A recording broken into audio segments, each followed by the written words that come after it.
Okay, hello everyone, and welcome to our webinar. Thank you so much for joining us. My name is Noah Newman, and I am the CoCoRaHS Education Coordinator, and I am here with my colleague Steve Hilberg, and we are here to show the new CoCoRaHS Data Explorer. Steve, just to make sure though, I want to confirm that you are seeing the correct screen with the CoCoRaHS Data Explorer I on this. am. I'm Great. seeing everything in the search station screen. Yep. Wonderful. Thank you so much for coming today. And we're going to get into the weeds quite a bit, but at the same time, this is still a short annotated version of all the things that you can do to explore the new Data Explorer. So the first thing I do want to acknowledge, and if you clicked the About page, you'd find that this Explorer was made possible by a grant from NOAA's Office of Education, but also from donations from CoCoRaHS observers. And I've just got to say, within the philosophy of community science projects, it is certainly one of the goals, especially if you want to consider yourself a good community science project, is to give back to your volunteers. And so this Data Explorer is one way that we feel we're able to give back to you, our volunteers, for all that you do for us. On this page, there is a short 8.5 or almost 9-minute tutorial showing off all the features. And we'll also post a link to this video on this page too. At the top of the page, there's also a link called Roadmap. And on that is going to be where we will list things that are coming soon. And so, for instance, one thing that we know people are going to want, but we were not able to get in this release was the ability to export data out of this tool. So things like that are coming, along with things we've already received feedback for related to metric units and possibly even making this available in a dark mode. We do read your feedback, so please, if you don't mind, and at the end of this webinar, it's going to default you to our feedback page, and we'd love to hear from you. We want to hear not only if you find something that is perhaps not making sense or broken, but also what I want to hear as your education coordinator is something that you learned, something that you like, something that you didn't realize before after looking at your data. So anyone and everyone are welcome to go to dex.cocorahs.org. This product, I want everyone to understand and realize, is considered read only. There is no logging in, there is no entering data through this tool. So it's available for everyone to view data. And on all of these pages, there are links to these little info box and learn boxes. And I encourage you to click on them at your own time to explore and learn more about how to use these tools. So when you want to search for a station, there are several ways to do it from this landing page. The first, of course, is by the map itself. And if you clicked on the map, it just goes to our interactive map already preset to the active stations. And you'll need to zoom in, and you can use the plus or minus symbols, or if you've got a mouse with a scroller, you can zoom in, and any station that you click on is going to bring up a little bit more data, but also a link to the Data Explorer for that station. So that's one way that you can find data or find a station using this map right here. But the search function through this list page is actually really powerful. And you can, for instance, right from the top, we can see that there's almost 97,000 stations in the database here. Now that is too many to search for, but if you want to start filtering down, you can select a state, you can select even down to a county, but if I just selected USA and Delaware and I click on search stations, well, now I went from 90-some thousand all the way down to 209.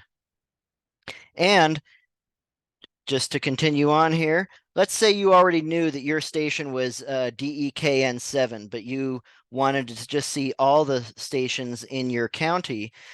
Another way to do it is to click on station number. And now you can start typing in DE-KN. And if you clicked on search stations, now it's going to pull up all the stations that are in that county. Same goes if you don't know your station number, but you have your station name, you can highlight station name and start typing that in. Now I want to quickly digress and say that for those of you who are not CoCoRaHS volunteers, maybe you're an educator and you have assigned your students to look up climatology data. This is a potential way to do it. And so just for fun now, and to keep this a little bit interactive, I'd love anyone in the attendees, anyone who'd like to type in the question and answer the name of a city. And we will look up, just taking 1 minute, because I'm going to get into the climate data in just a second here. And Steve, if you can name out a city for me.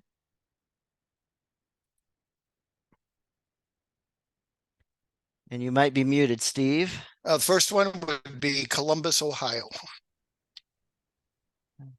UMBUS, Columbus. Yep. And I will search stations.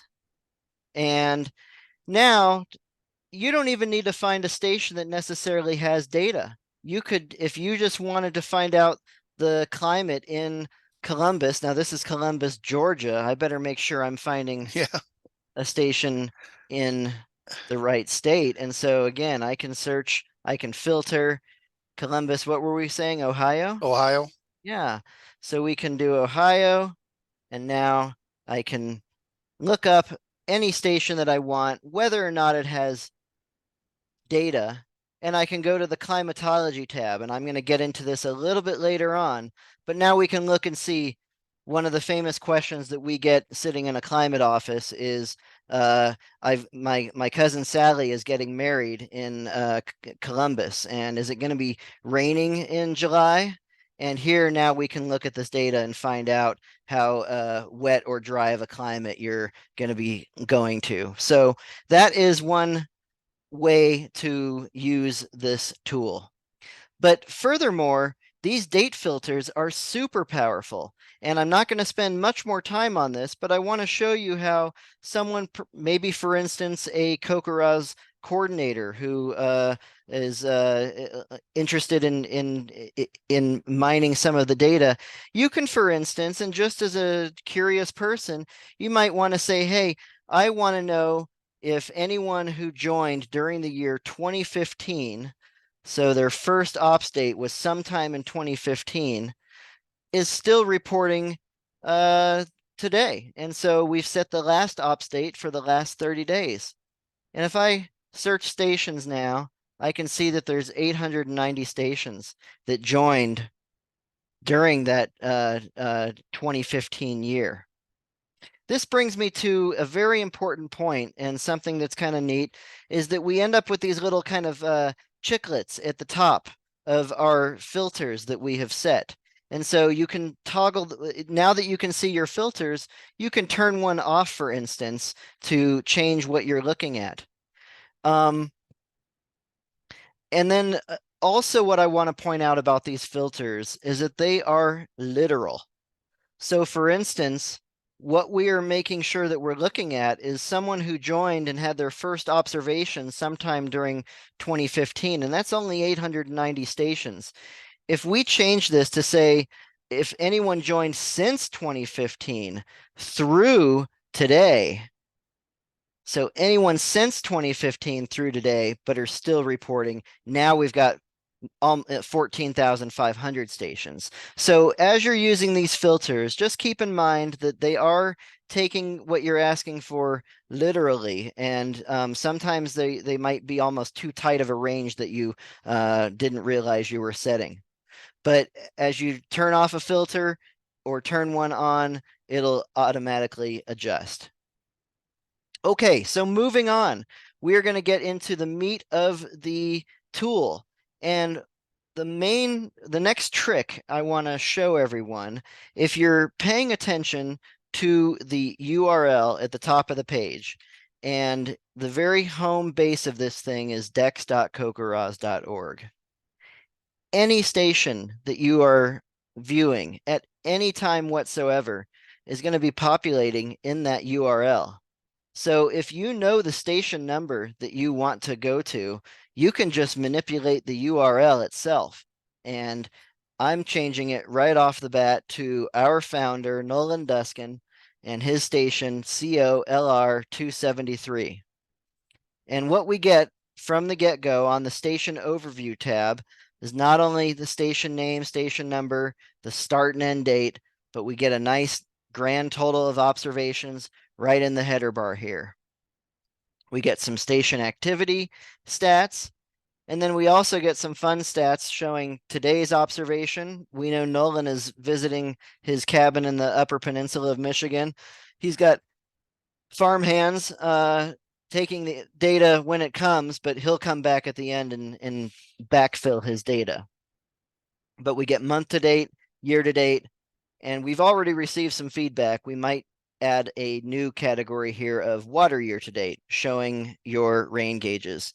The nice thing about this, though, I really like, is that after you enter your data, you go to your station overview, and you can immediately find out if you made a typo. If you meant to enter 0.09, but it showed up as 9 inches, you would see it in your rain gauge. So that's a nice feature on this station overview. The station overview also gives you a map of where the station is, and you can zoom out, you can pan around using this map. And you also get a shortened version of the precip calendar, and that is a shortened version of the precip calendar tab, which I'll be going over here in a few minutes. But briefly on this overview, if you want to use the precip calendar, you can toggle back previous months, and you can also change your setting from gauge catch to, for instance, your snowfall, if you want to view your snowfall reports from previous months. You can do that right from this overview page.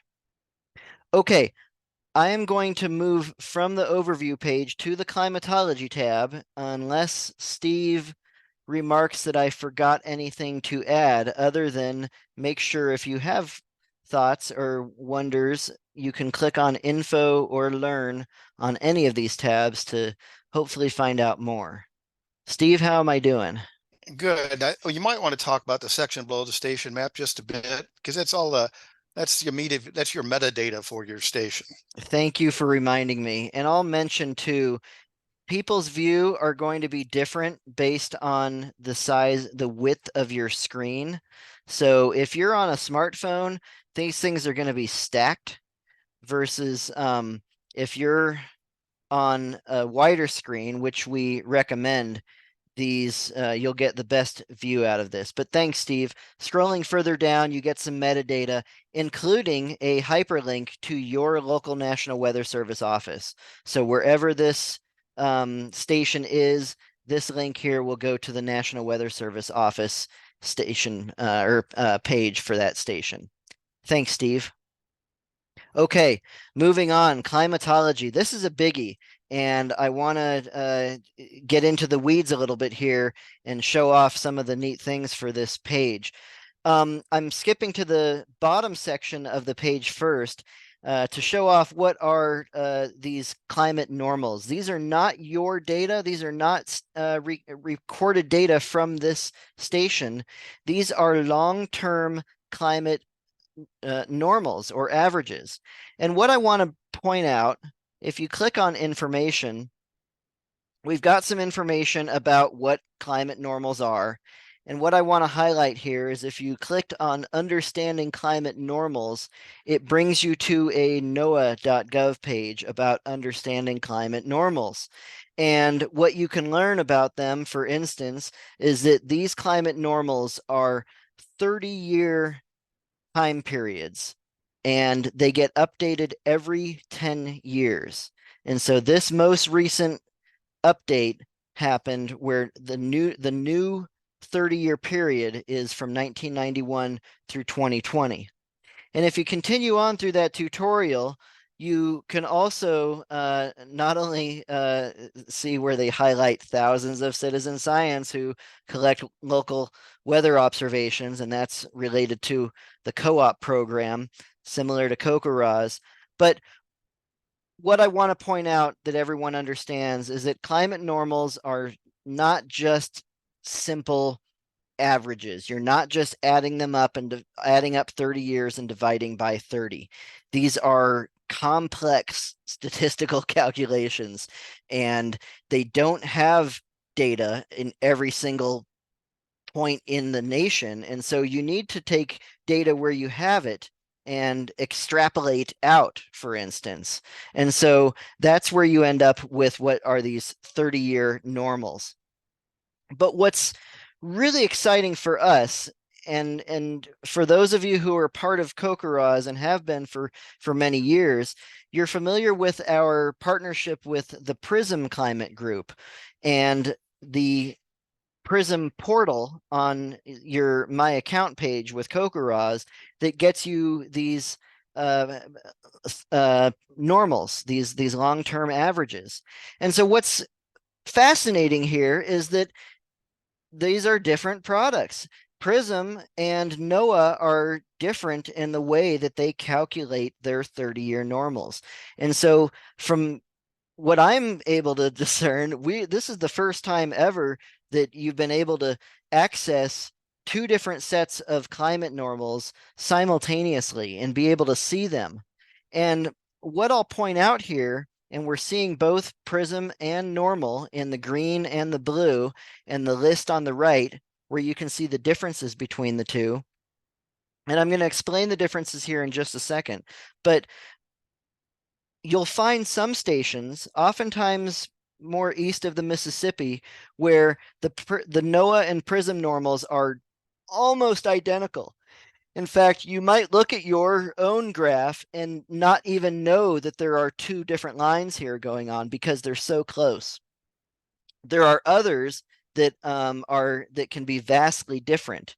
And as you watch me go up to the URL, and I'm going to a station in California now in Honeydew, and if I go to their climatology tab, you can see amazingly vastly different differences between these two normals. And what's going on here? The only time that they agree with each other are during the dry months, June and July, when they both admit that you're really not going to be getting any very little precip at all.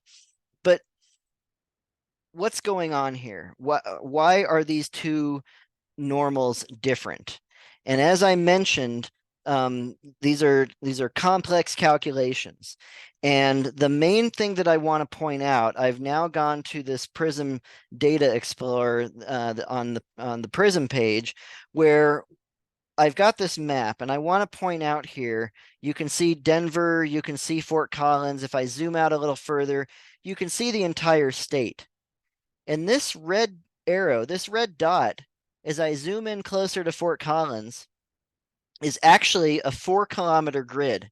And this is the size of the grid that NOAA is using when they are determining your climate normal. So it's actually each little dot on this map is a different grid, and they are doing those calculations to get those climate normals. Prism, on the other hand, uses an 800-meter grid, which is even tinier. So as I toggle between the 4-kilometer grid, which is NOAA's grid, and now Prism's grid, it's even smaller. So it's a tinier grid set. And on top of that, the final thing I'll mention is that and why they're so different in cases like this is that Prism also takes into account in their model, they take into account the elevation and what they call the slope. And I've got my camera on here, and if you're in a mountainous area, you might be on a hillside, and not only the steepness of the slope and your elevation, but even the direction that you're facing can matter. And so that is what Prism is taking into account. And what I would finally say about the differences between these two, I wouldn't say that one is better than the other, but when you see vast differences between two of them like this, what you're seeing a little bit is of some what we would call as uncertainty, um, in that when you're in such a steep and mountainous terrain, your the certainty of these data are obviously a little bit less. And so maybe you could consider the differences between these two as your potential range. Now, again, many stations are much closer in their differences of their climatologies than that extreme station that I showed there. But finishing off on this climatology tab, the top, these speed dials, the speedometers, are meant to be able to compare your data to those climate normals. And it defaults to NOAA, but you can change it to Prism if you desire. And what you're looking at here is the month to date, year to date, and water year to date. And any one of these are customizable. So if you, for instance, want to know how your September 2013 stacked up to average, and I know that Nolan's September 2013 stacked up way above average, 475% of normal for that month. The normal is only 1.34, and it showed Nolan measuring 6.36 for that month. So this is a fun way to be able to compare your measurements to that average. The last thing I'll point out about this, though, is that we do need to take these slightly with a grain of salt, especially at the turnover of each month or year or water year, as we do. When we're so fresh into the first of the month, you're you haven't had time to accumulate the amount that is up to normal in the first place. So, on day 1 or 2 of the month, you're going to very likely be considered below normal. But we have also made sure to do a calculation to figure out what that normal would be by the 6th day of the month, for instance, here. So your normal for the entire month, for instance, for October, is 1.12, but by the 6th of the month, you've really only expected to get 0.22. And in this case, we've only measured 0.09. So that is the grain of salt, the caveat that we want to point out on this. I'm going to carry on to the precip summary tab, unless Noah? Steve, please, Yeah, I please, just one yes. point about those Mm-hmm. quote daily normals, like through the October 1 to 6. What we do with that is take the monthly normal and divide it by the number of days in the month. And then every day gets basically equally weighted. NOAA and when they do it, NOAA, the organization, when they do it a little bit differently, but for just simple display purposes and conveying the concept that we're only this far into the month. We just take that monthly normal and divide it by the days in a month, and each day has that amount of precip, and we accumulate that as the days move on, and that's compared to the total you've measured. Yep. Thank you, Steve. It's a straight line, which is not accurate in that sense. So, yep, absolutely. Okay, carrying on to the precip summary tab. This is a neat tab, and what I like to say about it is it's neat to be able to see monthly summaries, and you're able to compare months at a time with those NOAA and Prism normals, and you're also able to see some summarized snow values as well. So what I'll point out here to begin with in your tabular data is that it is going to default to the current year to date, and it will show each month's total for your daily precipitation. If you submitted any multi-days, it would show up here, which means that daily plus multi-day would equal your total precipitation measured for that month. And then you can compare that to your NOAA normal, the Prism normal, and you can also see how much snowfall was measured. We do not compare any snowfall numbers to long-term normals in this tool. Snow numbers are a little bit, we just did not add them for for various reasons. Steve can probably help me with that, but it's the snow normals are just, they're fewer and far between. How can I say that Steve help me out with why we snow normals are not in here? Yeah, there's far fewer stations that record snowfall regularly, and it makes it much harder to construct normals from that. Some CoCoRaHS stations have snowfall normals from NOAA if they were collecting data over that 30, as part of the last recalculation, if you had enough data. But the spatial density of snowfall observations is far, far less than just precipitation. So it makes calculating what we would call gridded normals, where you, like Noah indicated earlier, where you interpolate or extrapolate between positions, makes it much more difficult and frankly not very meaningful at that point. Thanks, Steve. So the thing I want to start off with on this, though, this is the first time I can show off the shortcuts tool here. So as I mentioned, this defaults to the year to date.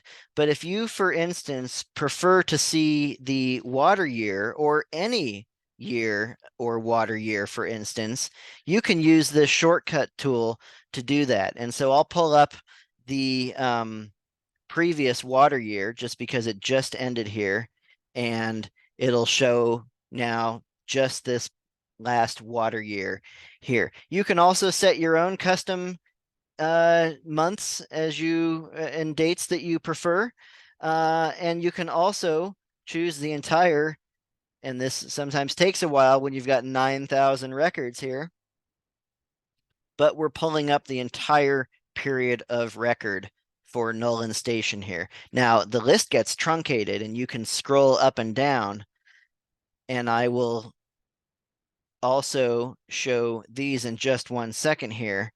But the neat part too is that these columns are all sortable.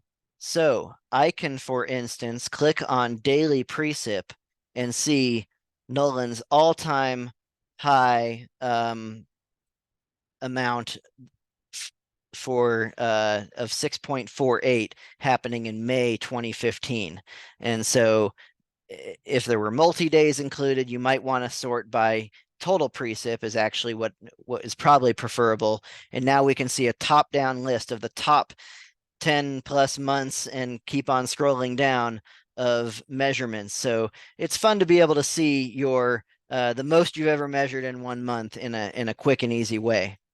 I'm going to go back to the current, let's go to the current water year to date.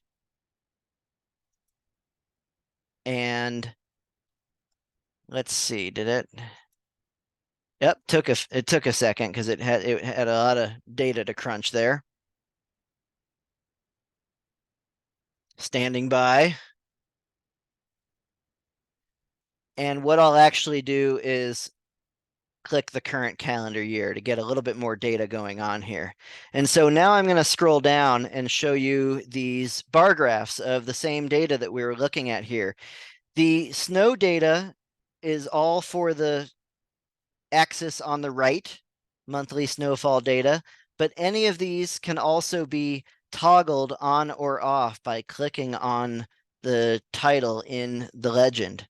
You can also, for instance, just hover your mouse over what you just want to see, and it'll kind of lower the brightness on the rest of the data. But if you just want to, for instance, see your measurements compared to those monthly normals, here you're doing so. You can also look at accumulated precipitation, again, your snowfall, your current year, and compared to average. Here, just doing a quick analysis, we're seeing that Nolan this year, his accumulated precipitation, he started off the year hovering pretty close to these 30-year averages, the both NOAA and PRISM averages. But come May, Boy, the spigot just turned on, and you can see the differences between the measurements and the averages here. And we had just a seriously above average year going on. So fun things to analyze. And then finally, at the very bottom, you can look at the actual daily amounts as well. And so it's kind of a neat snapshot to see your highest daily precipitation for the year. Hover your mouse over it and get that information. So pretty fun. I'll one more time, because it is pretty neat, clicking on period of record, just because Nolan's got so many years. It's actually kind of neat to look at this accumulation graph over, gosh, all these years here. And you can see the purple is the snowfall. I'm going to turn that off actually. And we can see his accumulation is really right in between the NOAA and the PRISM averages throughout the entire history, all that precipitation. If we hover, look at that. He's measured 403 inches over all these years. So neat thing to look at, fun stuff. It's just I could play with this all day long. Steve, before I move to the year over year, how am I doing? Very well. I think you covered everything there. Um, Okay. And then yeah, there's some. a lot of stuff to explore and play with. And just a reminder too, if you need more information or want to find out a little bit more, click the icons on the top of the page there, and that'll get you some more info. Yep. And I think I've even, not on all of them, but on some of them, I've set up scenarios for instance, teachers who could assign students to do some data mining by taking a scenario and finding out an answer. Clicking on the year over year tab. Again, I think it's crunching some data. The year over year tab, I'll say up front, if you dug in behind the scenes to the code of all of this Data Explorer, the year over year tab, our developer would probably say is the most complex and possibly the ugliest code of them all. There's a lot going on here.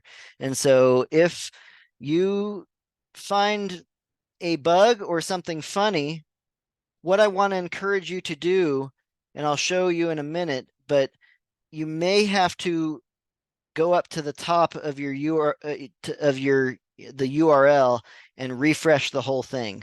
There are times when if you're toggling years back and forth, the tool itself might break, and it's not a bug, it just needs refreshing. If you can recreate the same bug over and over again, though, please click on feedback and tell us about it, because there are things to potentially be found on this page. Okay, so the year over year is a great way to compare measurements, and it's not just exactly calendar years or water years. Again, using the shortcuts tool, you might decide that you're just most interested in measurements during the summertime. And so now I've clicked on summer, and it immediately goes to June 1st through August 31st. And it defaults to the current year and the next 2 years down the line. You might, for instance, though, say, that's not my summer. My summer doesn't really start until June 10th, and it really ends in September. Maybe I'm going to say September 6th every year. That's what I want to see. And so you can obviously set your own custom dates, and the start and end dates of the NOAA and PRISM averages will populate, as well as, like I said, the current year plus the 2 most recent years in the list. So it's neat to be able to customize your start and end date. And there is a difference between calendar year and year to date. Of course, year to date is January 1st through today, compared to some people like to show an entire year whereas we're only in October. And so I've now clicked on calendar year, and now you can see we're in October and there's still some room to go in the rest of this graph here. Going down to all the years that exist in Nolan's data, and depending on the station, it's only going to show the years that exist with data. But you've got some choices here. You can, for instance, click on the select all, and everything populates, and you can toggle on and off through the legend or manually through these buttons here. Now you'll notice I've toggled some on, I've done some things. If you look up to the URL, this is really quite complex now. But this is something that you could share. If you've highlighted customized date ranges and specific years that you want to show, now you want to share that on Facebook or with your friend, you can just copy and paste that URL up at the top, and it's going to give all the details for what's going to show up on here. And someone else who clicks on that link is going to see exactly what you wanted to share. So that's a neat aspect of this tool, not just on the year over year, but on any tab, anywhere throughout this tool. Copying and pasting that URL is something that you can do. I'm going to unselect all and reselect just the current year. But now I want to sort all these years. I've got so many years. I want to sort by the total precip. I want to see the top 3 years of measurements here. And so now I've selected total precip. It highlights the top 3 years, and that happens to include this year. So we've got 2009, 2013, and 2015. These little tabs do show some extra information. For instance, 2004, there were 33 missing days here. So that might be something you want to take into account when you're looking at data if there happens to be missing data. You can also sort by missing days. You can also sort by max daily. And that's an interesting one here too. Again, in each one of these little tabs or chiclets, I forget what we want to call these things here, but it tells you the maximum amount of that was reported for that particular year. So in 2013, the highest daily amount that ever got measured was over 2 inches at this station here, Nolan Station. So if we want to sort by max daily, we can do that, and we can see the highest amounts and how those years stacked up with that. Scrolling further down, you get a bar graph of the data too, where you can break it down into weekly, monthly, or seasonal bars. And some of these may or may not make sense depending on what you have selected through here. So for instance, if you've only selected summer, going down here, seasonal is maybe not as valuable as, for instance, if you have selected on the entire calendar year. And I'll select them all. But now I've got it seasonal here. And so now it's got them grouped by seasons, December, January, February, March, April, May.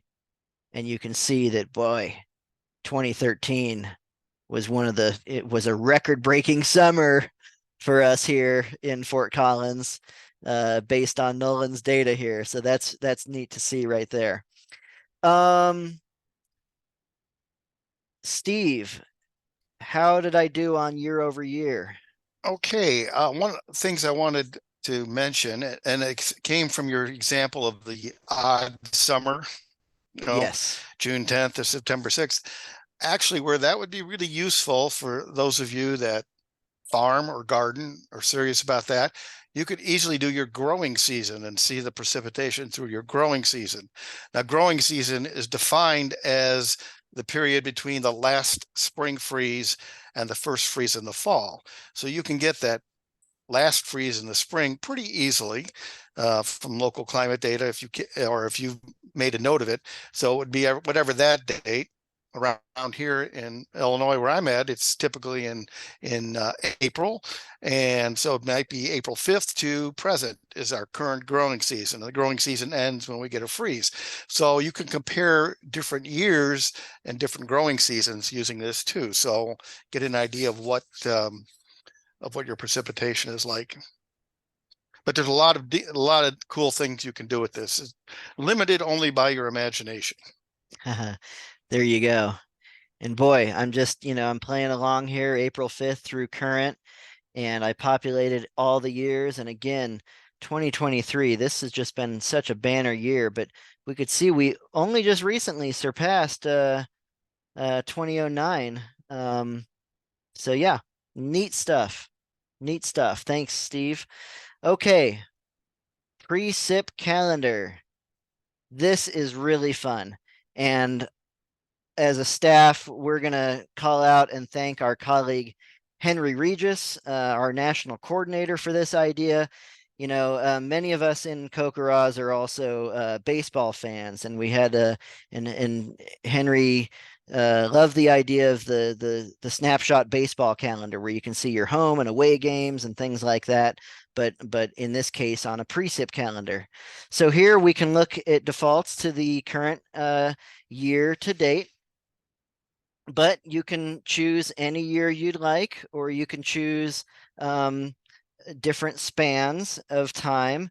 And what's nice here is you can hover your mouse over any given date to see that value, but it gets a little darker on the heavier amounts and lighter on the lighter amounts.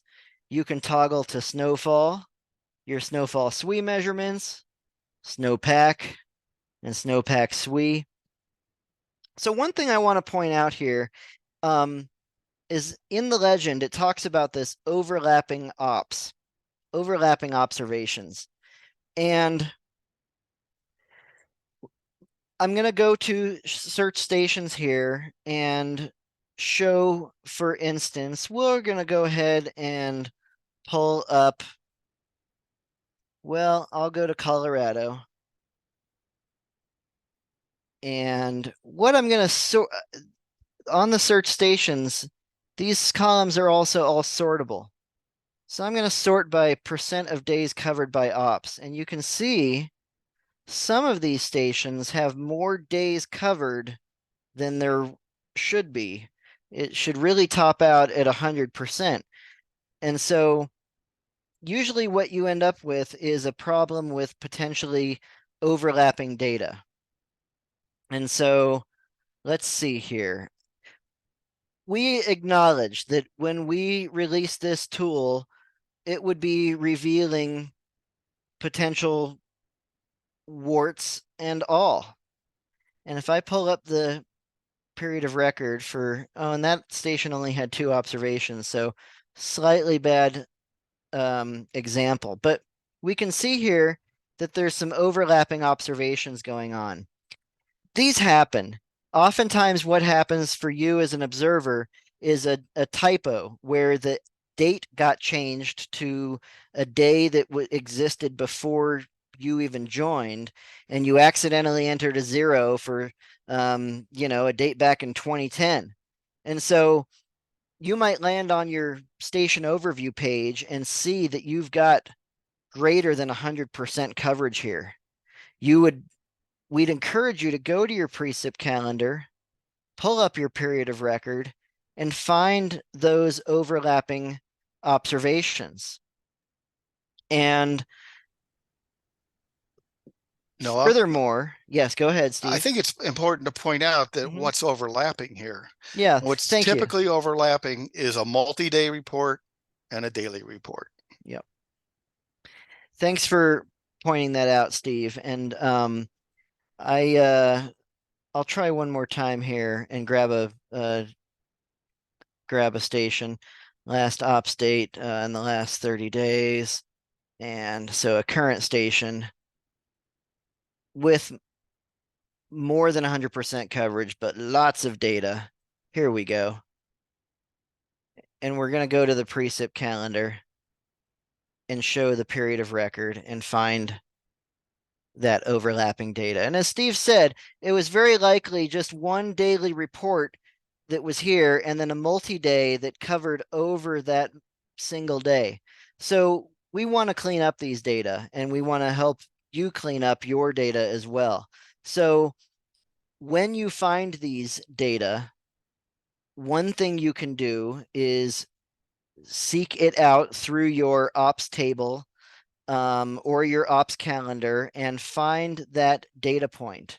And you can copy and paste the URL.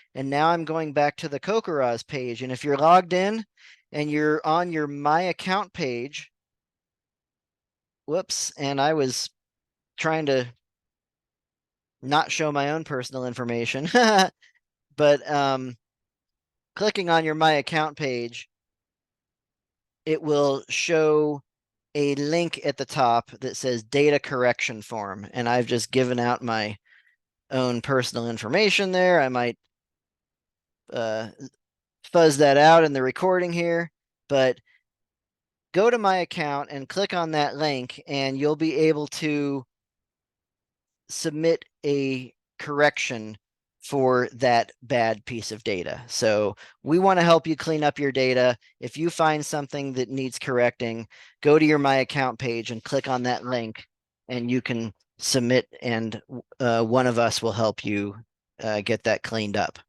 So yikes, Steve, I was logged in as a test account and it defaulted back to my own personal thing. So everyone just got to see where my own personal uh, email address, but that's okay. We're all friends here, right? Um, Exactly. yeah, it's okay. So, Steve, on the precip calendar, I think the last thing I'm going to show off actually before I carry on is I will go to Nolan's page, going to go to his precip calendar, and I'm going to encourage you to do the same. Go to your period of record. And this, getting back to our colleague's idea of the snapshot, the almost a heat map, if you will, I'm going to hit Control minus on my keyboard, and you can see that starts to zoom out the page. And now, look at that. This is so cool. You can see every single observation that Nolan has ever submitted here. And you can see the lighter amounts, the darker amounts. And earlier I did this. I clicked on his snowpack depth, and it just showed off some really neat patterns where you can see kind of where it gets the summers into the winters, where he's had some deeper winters of snowpack going on. So it's really fun to kind of look at this in a different way than you've ever been able to look at CoCoRaHS data before. Steve, any thoughts or questions before I head Yeah, on to, yes, go ahead. just to clear up a little bit of the information on overlapping days. What is really overlapping, as I said, is a daily report with a multi-day report.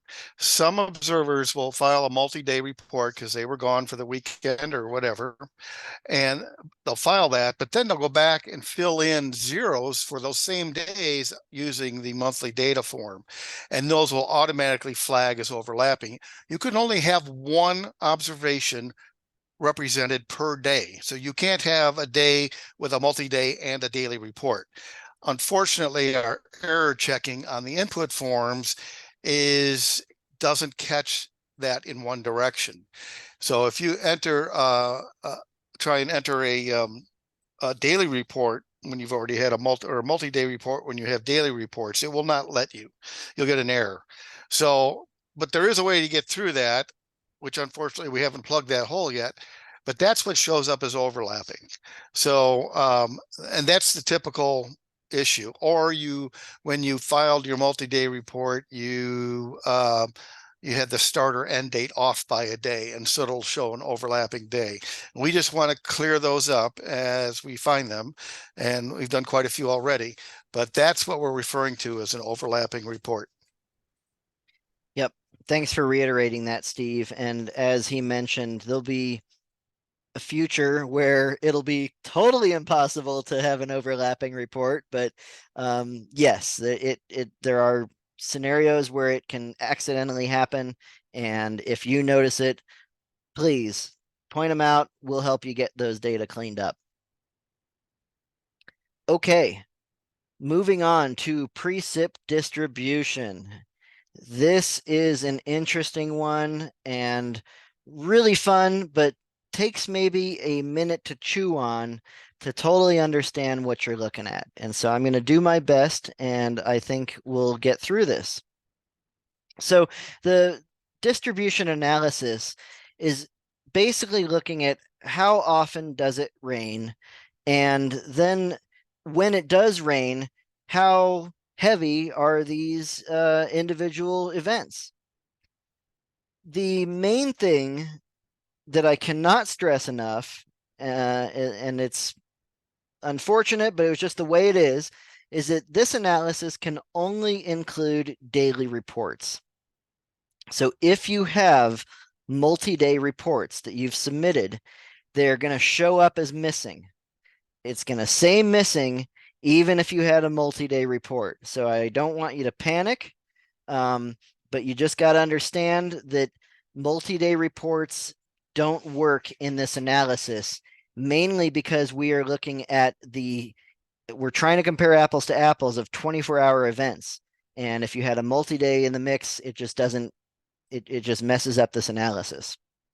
So it defaults to the current year to date. And as you're looking at it, it's going to give you that information. January 1st through October 6th is 278 days. And out of those 278 days, well, gosh, half of them have been zeros. 88 of them, nearly a third, have had measurable precipitation. And we also see that there have been some days, 13%, 36 of them had precip, just nothing to measure. If you click on measurable precip, it's going to basically turn this pie graph into the same data that is on the bar chart on the right. So it's breaking down just the measurable precipitation events. If you want to look at all events, again, all of the days, so you can see how often it rained, how many days were zeros, how many days were traces, this is valuable. But if you want to expand and just look at your measurable precip, you can do that. But it's the same data over here. And what are we looking at? Well, we talked about it. There were 88 days out of these 278 where it rained. Of those 88 days, how heavy or light were each of those events? We know that they were greater than a trace because those trace days are over here. So here are the buckets. 1/100th to 9/100ths of an inch. Nolan had 43 events, 43 days, almost half of of his measurable precipitation occurred in just these super small amounts.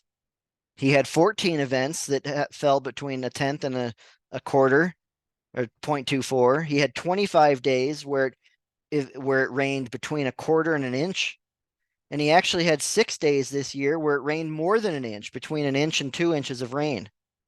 So as you hover your mouse, it's going to give you these exact information. But viewing it this way, hopefully, is understandable. Getting down to these blue versions now, what we're looking at the bottom is the total amount of precipitation. So we had 88 days of rain, and we know that of those 88 days, 40 some of them were small events, with 25 were bigger events. But how much rain total?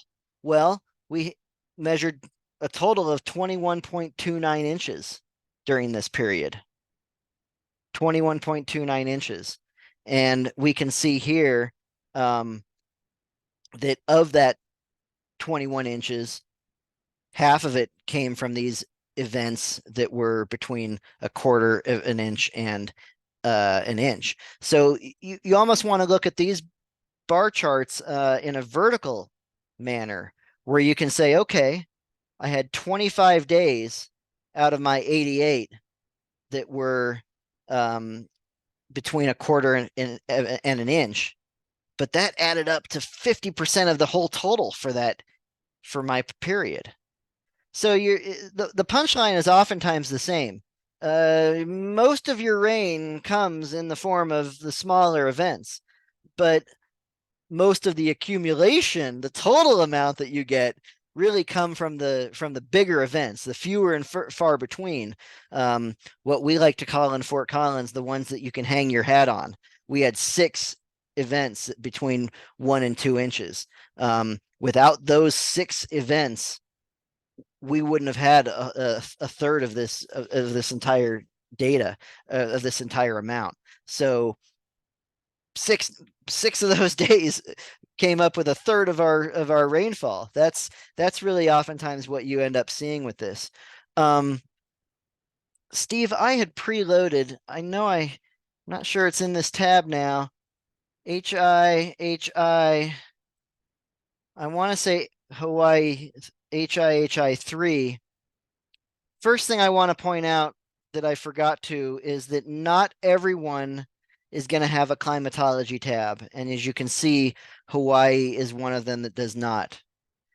Most of the stations in the lower 48 have got both, but some don't have Prism and do have NOAA. Some have NOAA and don't have Prism, but if you don't have either, you won't have a climatology tab at all. But I'm going back to the precip distribution tab of this Hawaii station and 4,000 plus observations. I'm pulling up the entire period of record. Look at this, folks. 83% of the time they get measurable precipitation. I mean, this is over how many years? 10 years, more than 10 years of data here. And we are looking at a lot of rain. So this is pretty fun to explore other stations and see that how much rain that they get. And so we were looking at Nolan getting, a third or a quarter of the time it rains, and here it's 4 out of every 5 days you're getting measurable precipitation. So pretty amazing, pretty interesting, pretty fun to explore the different stations and data. And this distribution tab is pretty neat to explore. And I encourage you to check out not only any given year, but perhaps your period of record, and you'll see some of the same stuff. Here's Nolan, same thing, 9,000 days, 25% of the time he gets measurable precipitation, but about half of it comes from these larger events that really only occur 20% of the time that you get measurable precipitation in the first place. That's a mouthful. That's a lot, but this is some pretty fun data to be looking at. Steve, how'd I do on this tab? Doing fine.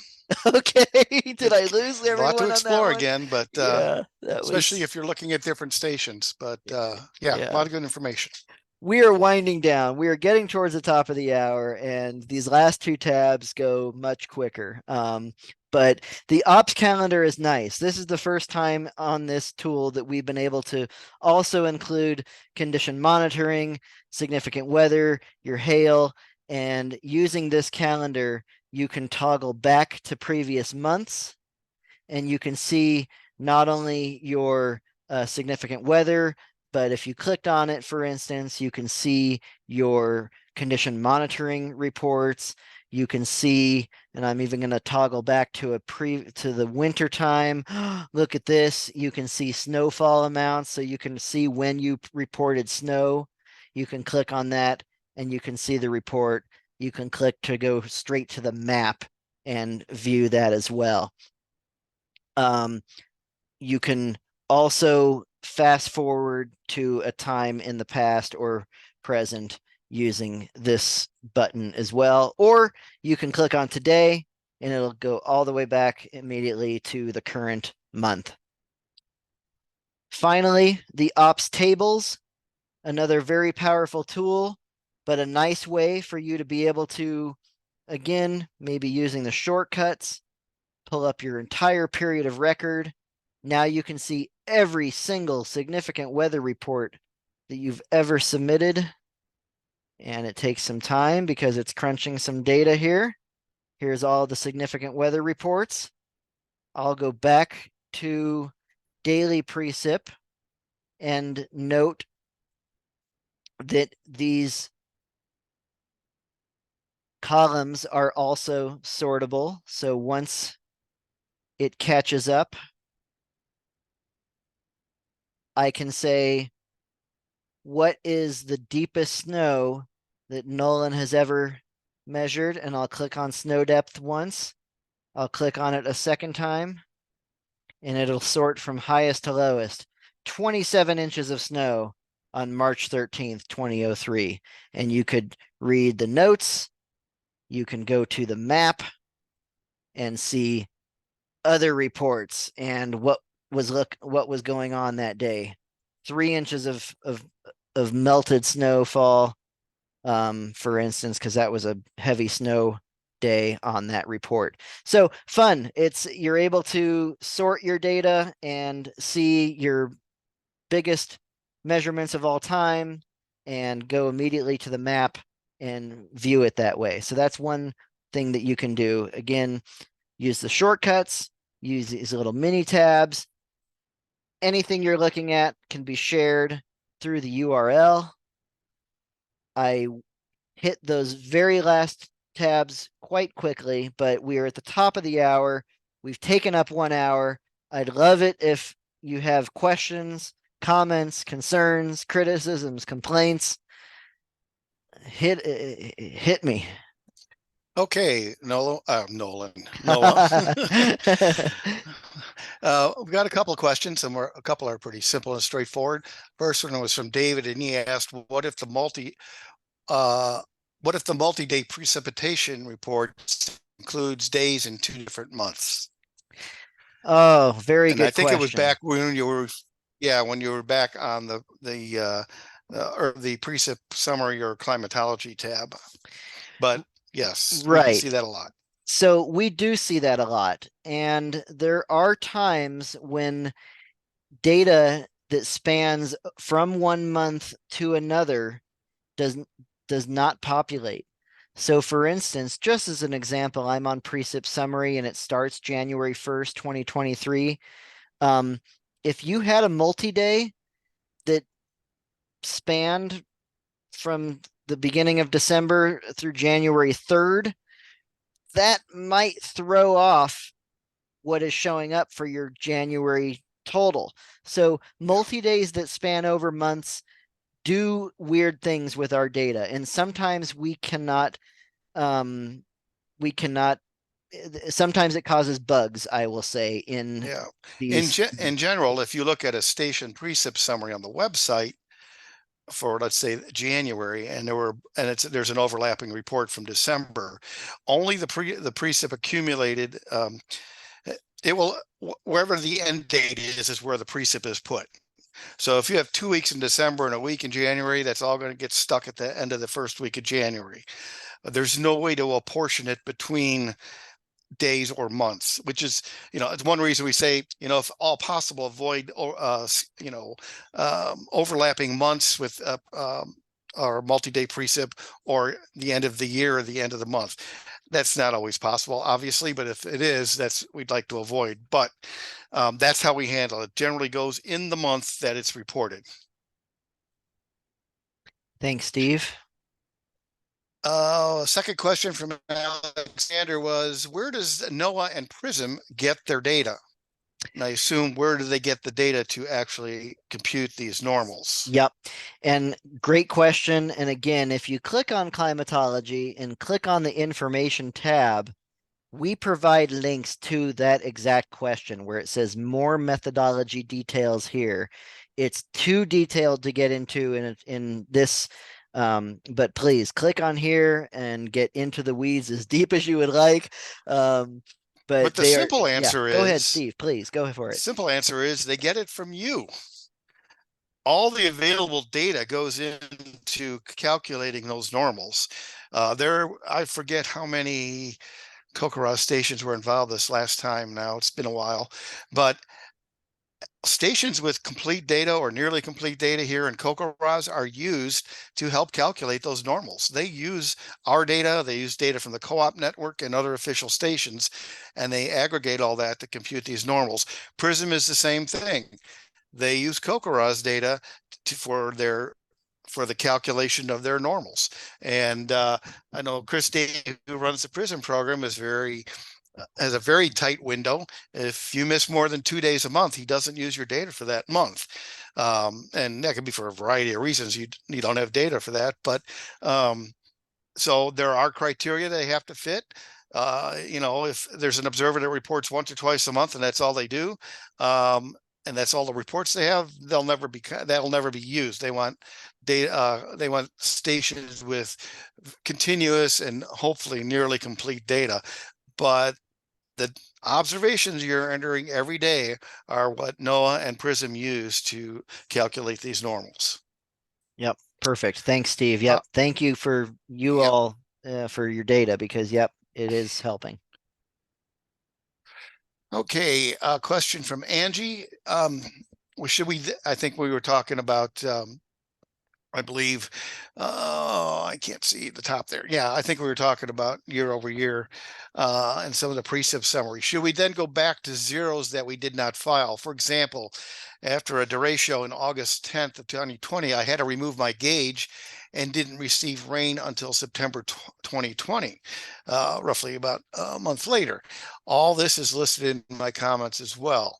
Um, if you I'm not quite sure where you're getting at with this, but if you don't have a gauge up and there's no way you could measure the rain, we don't want you to backfill zeros unless you actually observe zero precipitation on, let's say it was 2 weeks, I don't know, or 3 weeks.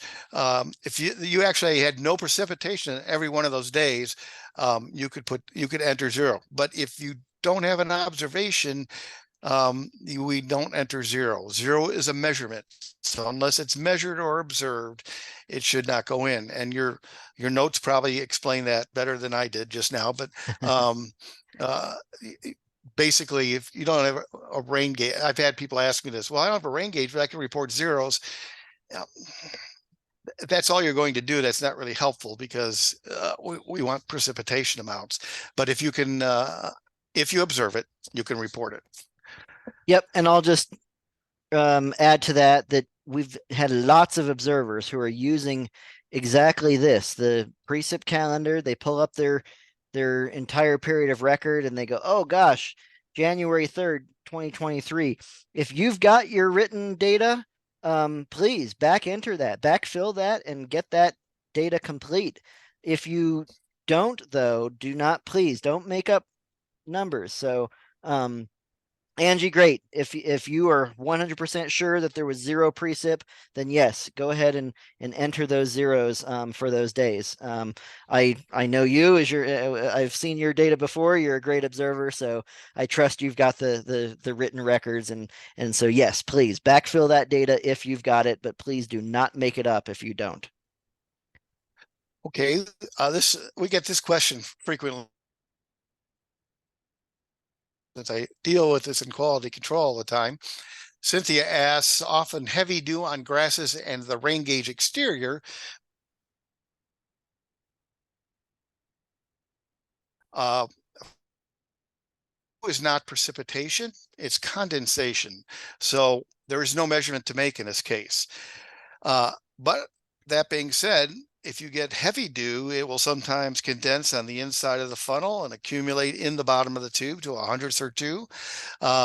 If you're absolutely sure that it's dew and it didn't rain sometime during the night, then you report zero for precipitation.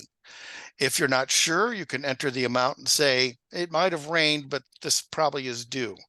So in general, we don't report dew or in the winter melted frost as precipitation. And this is the time of year where we start getting a lot of heavy dew events, especially now in the spring when we get into seasonal transitions. Jeff asks, Noah, Mhm. how would I find my longest dry period? Oh, yeah, that is a good question. I think the best way, honestly, would be your precip calendar and looking at the period of record, that's probably the best snapshot for being able to visualize zeros in a calendar. Steve, just kind of thinking about it, I don't think we've got a anything. No, there aren't any tools that can calculate that, but that's a potential What, feature with filtering in the yeah, future. what we would have to have is what we would call a threshold tool, where you could say search for all periods of 10 days or more with less than X amount of precipitation. And obviously, a dry period um, depends on your local climate. And so those numbers can vary, but that's what we would need. And it's a little bit more of a complex tool. Um, Climate centers and I think some other tools have something like that, but not for CoCoRaHS necessarily. But that's the kind of tool we would need. And that would be really cool to do. And I think we probably can do that in another update at some point. Yeah, I agree. We've got the data to play with. We just need to create the tool to make that happen because that would be neat. I agree, and that also just even looking at this, since the traces show up as such a light green, it's still even hard to pick out like, gosh, we went this entire month, almost the whole month with nothing measurable other than this day on 800th. the 20th here. But yeah, even this tool is not ideal for even picking out consecutive days of zeros. But thanks for that. We'll take that as a note for a feature request for the future. So thanks for that. And I think the last question we have here, and I got another comment after this though, is Susan asks, have you thought about displaying trends for longer multi-year data sets? For example, is it getting wetter or drier over time or increasing or decreasing snowfall? To an extent, you can already do that um, on the precip summary, I believe. No, you're about right ahead there by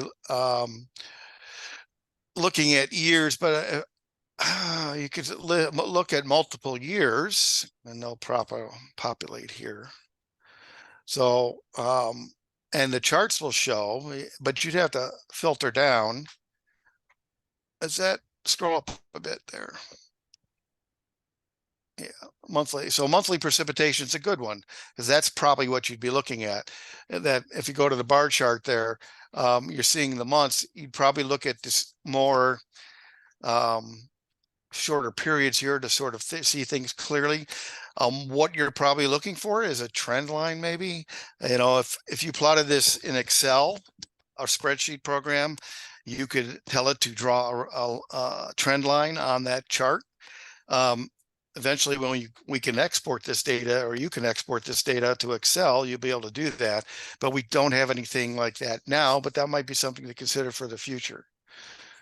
Yeah, and you know, precipitation and trends are always not quite in the same good in the same sentence in the first Yeah, place.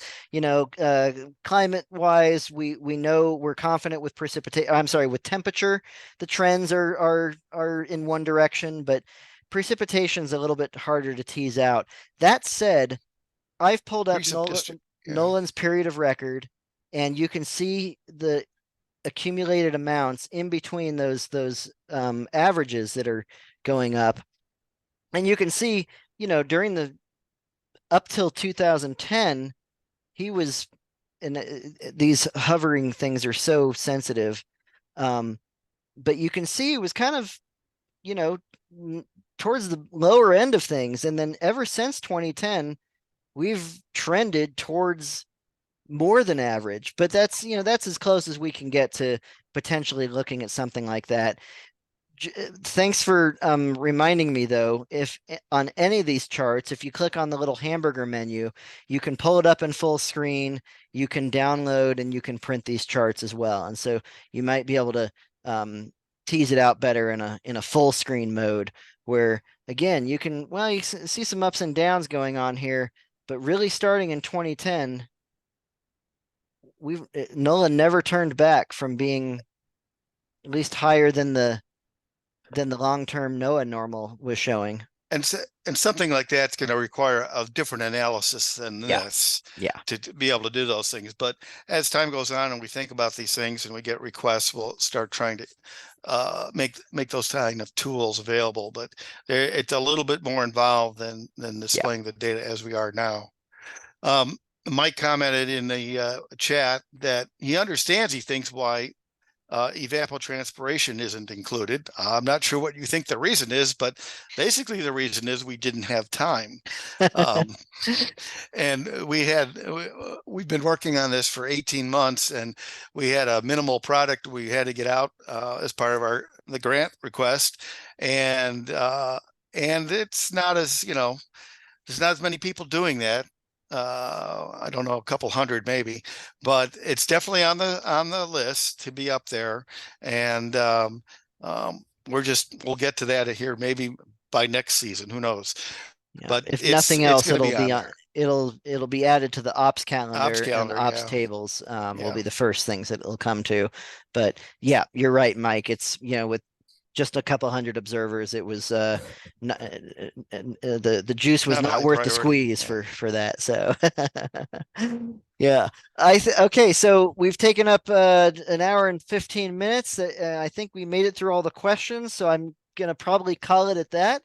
But this recording will be on YouTube, and we'll also put it on the About page here. The last thing I want to do again is thank NOAA's Office of Education. If you're on the About page and you click on their link, they've got a nice page where they are going to be highlighting the decks on a story on their page here in the next couple of weeks. So keep your eyes peeled on that to see that story. But with that, as the webinar ends, you will be immediately routed to our feedback page. You're not required to do it, but please, if we'd love to hear your feedback. So thank you all so much for everything, and we really appreciate everyone being part of CoCoRaHS. So thank you again. Thank you, everyone.